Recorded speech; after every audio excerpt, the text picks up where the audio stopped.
अस्सलाम वालेकुम व्यूअर्स, आप सबको एक दफ़ा फिर मेरे यूट्यूब चैनल में खुशामदीद। व्यूअर्स, हमने पीएचडी पेपर को सॉल्व करना स्टार्ट किया था जिसमें हम मैथ का पोर्शन कर रहे थे।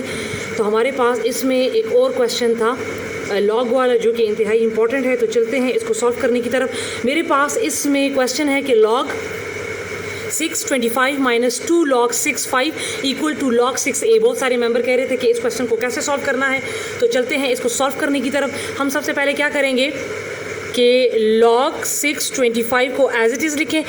फिर हमारे पास एक रूल होता है कि ये log 6 को आप एज इट इज़ लिखें, 5 को भी एज इट इज़ लिखें, और जो log के साथ वाला 2 है इसको आप 5 के ऊपर ले जाएं, पावर बना दें, ठीक है। क्योंकि इसको भी मैंने 25 बनाना है, यहाँ पर 25 है तो इसको भी मुझे 25 बनाना है।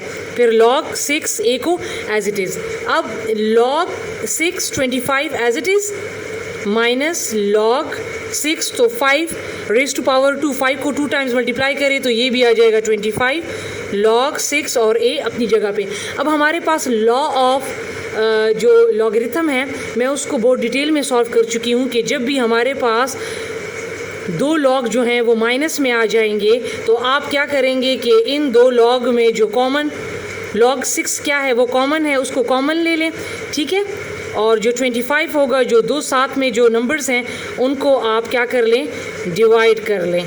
ये मैं बहुत डिटेल में ये वाला लॉ प्रूफ कर चुकी हूँ। आप जो हैं क्लास 9 जो है उस क्लास 9 की जो वीडियोस हैं उसमें आप देख लें, ठीक है।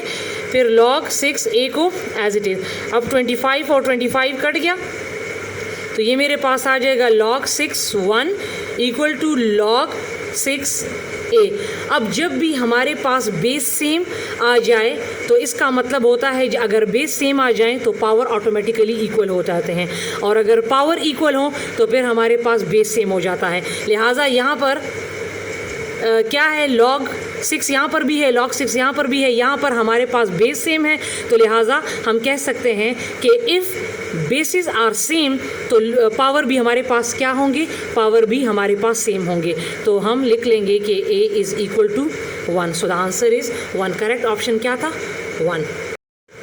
जी तो व्यूअर्स, अब इसमें मेरे पास नेक्स्ट क्वेश्चन है कि the relation between time and water pulled bye a water pump is direct. ठीक है, इसका रिलेशन बता दिया। टाइम और वाटर पंप जो कि पानी निकाल रहा है वो और उसके जो टाइम है वो दोनों आपस में क्या है, डायरेक्ट रिलेशन है।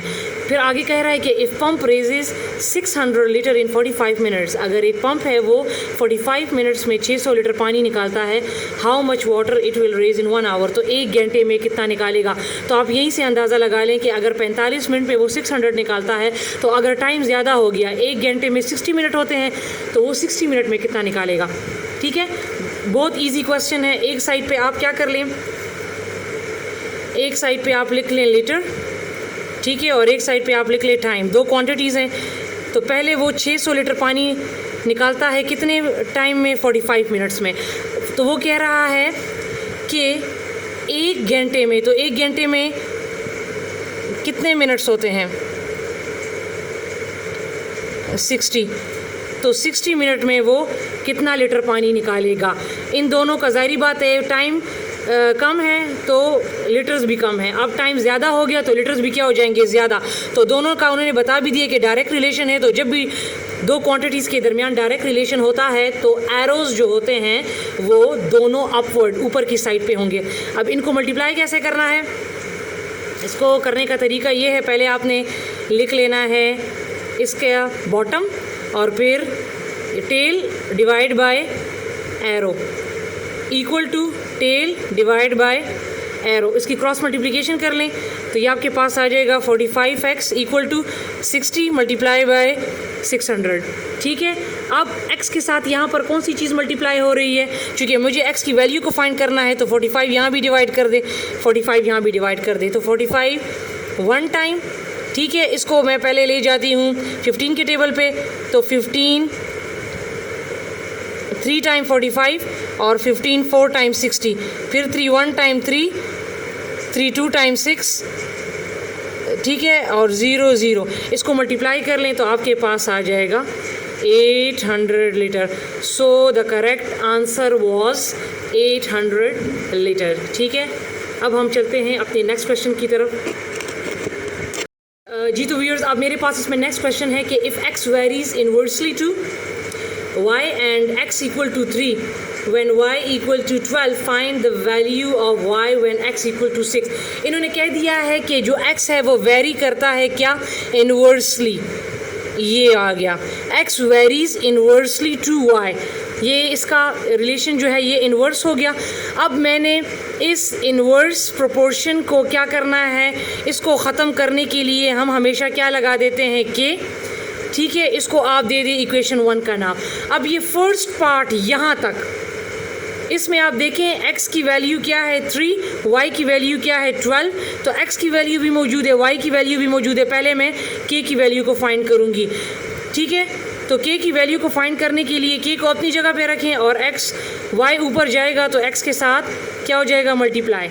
तो x की वैल्यू क्या है मेरे पास 3 है और y की वैल्यू क्या है 12 है, इक्वल टू के एज इट इज़।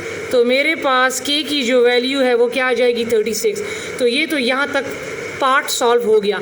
अब आगे उन्होंने कहा है कि find the value of y की वैल्यू फाइंड करें जबकि x आपके पास क्या है 6।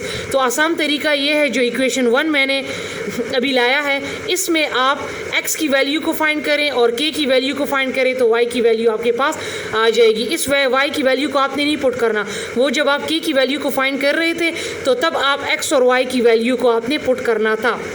अब सेकंड पोर्शन में जो x की वैल्यू है, ठीक है, और k की वैल्यू क्या है वो इसमें पुट कर दें। तो लिख लें पुटिंग द